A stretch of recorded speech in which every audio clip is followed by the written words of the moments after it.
नमस्कार दोस्तों, स्वागत है आप सभी का यूपीएससी सीएससी प्रीलिम्स 2023 री एग्ज़ाम या फिर मुख्य एग्ज़ाम पर रोक महा आंदोलन की शुरुआत, क्या कोर्ट से होगी याचियों की जीत। तो जैसा कि आप सभी को पता है कि यूपीएससी सीएससी प्रीलिम्स 2023 परीक्षा के बाद से जो विवाद शुरू हुआ है वो विवाद समाप्त होने का नाम नहीं ले रहा है। और इसकी वजह ये है कि अभी तक कोई भी फैसला, चाहे वो कैट का फ़ैसला हो, दिल्ली हाई कोर्ट का फ़ैसला हो या फिर शासन प्रशासन की तरफ से, यूपीएससी की तरफ से अभ्यर्थियों के लिए, याचियों के लिए कोई भी ऐसा कार्य या फिर ऐसा बयान नहीं जारी हुआ है कि फ़ैसला यूपीएससी के नहीं बल्कि याचियों के पक्ष में आते हुए याचियों की जीत होगी। और इसी वजह से यहाँ पर अभ्यर्थियों ने फिर से पुनः एक बार ये योजना बनाई है महा आंदोलन की, जिसमें कि अभ्यर्थियों ने देखेंगे 2 बार धरातल स्तर पर अभ्यर्थियों ने प्रयास किया। संख्या बल चूँकि कम थी, अभ्यर्थियों ने अपने स्तर से पूरा प्रयास किया कि मुद्दा जो है हाईलाइट हो, शासन प्रशासन तक बात पहुँचे। लेकिन देखेंगे शासन प्रशासन तक बात पहुँचने के बाद भी, उनके संज्ञान में आने के बाद भी किस प्रकार से शासन प्रशासन ने अभ्यर्थियों के साथ ज़बरदस्ती करके उनको वहाँ से हटाया और उनका आंदोलन जो है वो सफल नहीं हो पाया। तो संख्या बल का बहुत प्रभाव पड़ता है। जो भी अभ्यर्थी इस भर्ती से इससे जुड़े हुए हैं या फिर चाहते हैं कि जो मांगे हैं, चाहे वो सीसेट कट ऑफ कम करने की मांग हो, री एग्ज़ाम की मांग हो, मेंस एग्ज़ाम जो है उस पर स्टे लगाने की मांग हो, वो होना चाहिए। तो उन सभी अभ्यर्थी को एक बार इस प्रयास में ज़रूर सहयोग करें। प्रयास जो अभ्यर्थियों ने अभी तक ये कंफर्म नहीं हो पाया है कि कहाँ पर किस प्रकार से ग्राउंड प्रोटेस्ट होगा। धरातल स्तर पर जो अभ्यर्थियों ने धरना प्रदर्शन की योजना बनाई है, अपनी मांग को शासन प्रशासन तक पहुँचाने की मांग बनाई है, लेकिन जैसे ही कंफर्म इसके बारे में सूचना मिलती है तो आपको जानकारी दी जाएगी। फ़िलहाल के लिए योजना बनाई जा रही है।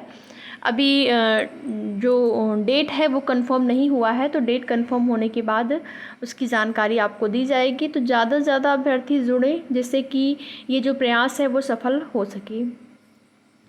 बाकी कोर्ट में मामला चल रहा है, देखेंगे सिद्धार्थ मिश्रा वर्सेस यूपीएससी का मैटर, जो कैट से जो निर्णय है वो यूपीएससी के पक्ष में आया, अभ्यर्थियों के पक्ष में नहीं आया। फिर से सिद्धार्थ मिश्रा वर्सेस यूपीएससी का केस दिल्ली हाई कोर्ट में याचिका को जो है यहाँ पर रिट दायर की गई, जिसमें कि अभी तक सुनवाई नहीं हो पाई है। एक भी डेट पर सुनवाई नहीं हो पाई है दिल्ली हाई कोर्ट में सिद्धार्थ मिश्रा वर्सेस यूपीएससी के केस में।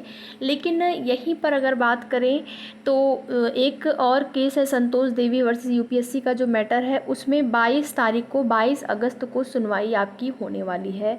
तो देखते हैं 22 अगस्त को क्या होता है उस मामले में। बाकी हिमांशु कुमार वर्सेस यूपीएससी का जो मैटर है उसको दिल्ली हाई कोर्ट के द्वारा ऑर्डर रिजर्व किया गया है। अभी तक वो ऑर्डर नहीं सुनाया गया है कि किसके पक्ष में फैसला आ सकता है। तो अभ्यर्थियों के मन में ये डाउट है, जिस प्रकार से कैट का फैसला जो है वो यूपीएससी के के पक्ष में आया, अभ्यर्थियों के पक्ष में ना आया, इसी प्रकार से ये फैसला या फिर जो ऑर्डर रिजर्व हुआ है ये भी कहीं ना कहीं यूपीएससी के पक्ष में हो सकता है। ये अभ्यर्थियों के मन में शंका है और अभ्यर्थियों ने पूरी कोशिश की कि री एग्ज़ाम या तो कराया जाए या फिर सीसेट की कट ऑफ कम की जाए। तो कई मांगों को लेकर अभ्यर्थियों ने प्रयास किया है, अभी तक एक भी मांग को लेकर उनको आश्वासन नहीं मिला है। तो देखते हैं आगे क्या होता है। बाकी जो भी प्रयास किया जाता है आप सभी लोग उसमें सहयोग करें, सहयोग की ज़रूरत है आप सभी के। अगर ज़्यादा अभ्यर्थी जुड़ते हैं, ज़्यादा अभ्यर्थी रहते हैं तो हो सकता है कि ये प्रयास सफल हो जाए। बाकी आगे की जो भी जैसी भी सूचना मिलती रहेगी आप सभी को उसकी जानकारी समय समय पर इस चैनल के माध्यम से दी जाएगी।